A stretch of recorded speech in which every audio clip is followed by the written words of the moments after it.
হেফাজতে দেব না, শহীদের রক্ত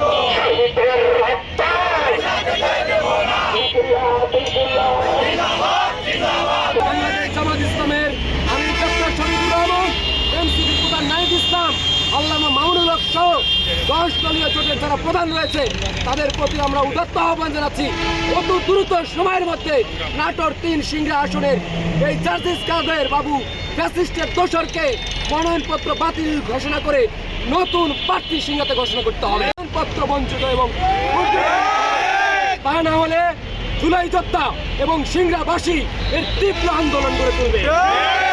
এনসিপির জার্জিস কাদের বাবু, আমরা এই শহীদের সিংড়ায় এই জার্জিস কাদের বাবুর মতো ফ্যাসিবাদের দোসর ফ্যাসিস্টের দালালকে আমরা সিংড়ায় মানি না।